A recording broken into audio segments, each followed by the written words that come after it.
देख रहे हैं उत्तर प्रदेश टाइम्स और मैं हूं आपके साथ ज्योति मिश्रा। आइए नजर डालते हैं आज की 7 बजे की 7 बड़ी खबरों पर। गुरु पूर्णिमा के अवसर पर रविवार को गोरखनाथ मंदिर के शक्तिपीठ में मुख्यमंत्री और गोरख पीठाधीश्वर योगी आदित्यनाथ ने रुद्राभिषेक किया। उन्होंने लोगों के कल्याण की कामना की।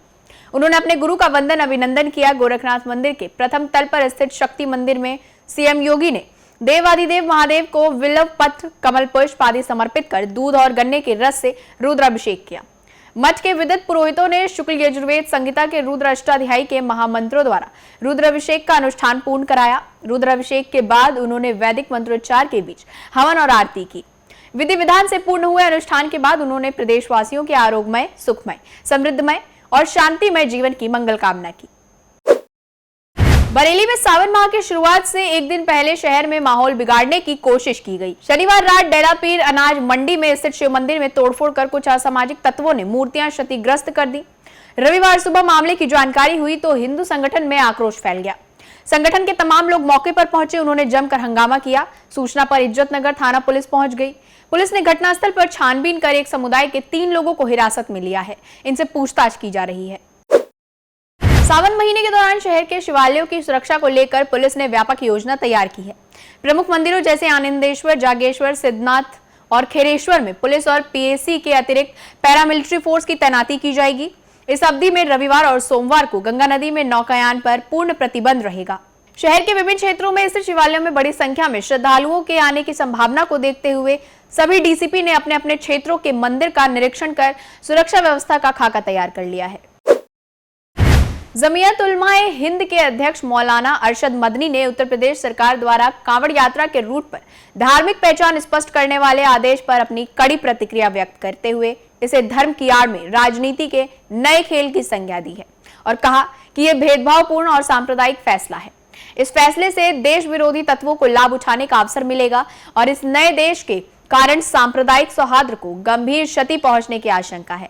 इससे संविधान में दिए गए नागरिकों के मूल अधिकारों का उल्लंघन होता है। कांवड़ यात्रा को लेकर योगी सरकार द्वारा जारी आदेश के अनुसार सभी दुकानों के संचालकों या मालिकों को अपनी पहचान स्पष्ट रूप से प्रदर्शित करनी होगी। लेकिन इस फैसले ने अब नया विवाद खड़ा कर दिया है। जहां विपक्षी दल इस फैसले की आलोचना कर रहे हैं, वहीं हिंदू संगठन ने इसका समर्थन किया है। इस मुद्दे पर बाबा बागेश्वर धाम के पीठाधीश्वर धीरेन्द्र कृष्ण शास्त्री ने अपनी प्रतिक्रिया दी है। उन्होंने कहा, ये कदम कुछ लोगों द्वारा अपना नाम बदलकर धार्मिक गतिविधियों में शामिल होने की प्रवृत्ति को रोकने में मदद करेगा। उन्होंने कहा कि दुकानों पर असली नाम लिखा जाना चाहिए ताकि कांवड़ियों को यह पता चल सके कि वो किसकी दुकान से सामान खरीद रहे हैं। वहीं कथावाचक देवकीनंदन ठाकुर ने भी अपनी बात रखी है। देवकीनंदन ने कहा कि उत्तर प्रदेश में इस आदेश के बारे में बहुत बड़ा विवाद चल रहा है, जिसका विषय नहीं, मगर कुछ लोग इसे भड़का रहे हैं। उन्होंने इस बारे में अपनी कथा में कहा कि कांवड़ यात्रा हिंदू धर्म में एक महत्वपूर्ण आध्यात्मिक परंपरा है और इसके दौरान शुद्धता का पालन करना बहुत जरूरी होता है। उन्होंने मुस्लिमों द्वारा चलाए जाने वाले ढाबों के बारे में भी बात की और कहा कि उन्हें इससे कोई आपत्ति नहीं है। कांवड़ मार्गों की खाने पीने की दुकान पर संचालकों का नाम और पहचान अनिवार्य कर दिए जाने से दुकानदारों में बेचैनी बढ़ गई है। सरकार के फैसले के साथ ही मुजफ्फरनगर में कांवड़ मार्ग की दुकानों पर दुकानदारों ने अपने नाम वाले फ्लेक्स लगा रखे हैं। ढाबों से मुस्लिम कर्मचारी भी कांवड़ यात्रा तक के लिए हटाए जा रहे हैं। कई जगह स्वेच्छा से ही कर्मचारियों ने आने से इनकार कर दिया है।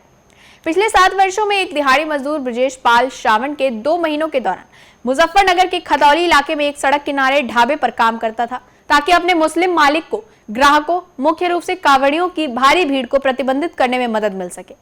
इस काम के लिए उन्हें 400 से 600 रुपए और हर दिन कम से कम 2 वक्त का खाना मिलता था। बागपत के रटौल थाना क्षेत्र में गांव लहचोड़ा में एक मकान में 100 से अधिक सांप निकले।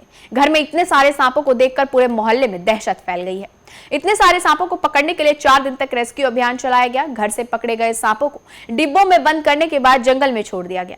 मिली जानकारी के मुताबिक परिवार के लोग घर में बैठकर खाना खा रहे थे। इस दौरान बच्चों को सांप के 2 बच्चे जमीन पर तेजी से चलते दिखाई दिए, जिसे देखकर परिवार के लोगों में दहशत हो गई। सांप के दोनों बच्चों को किसी तरह पकड़वा कर उन्हें जंगल में छुड़वा दिया गया। इसके बाद शौचालय के पाइप से सांप के कई बच्चे बाहर निकलते दिखाई दिए। फिलहाल इस बुलेटिन में इतना ही। यूपी से जुड़ी तमाम बड़ी खबरों के लिए देखते रहिए उत्तर प्रदेश टाइम्स। धन्यवाद।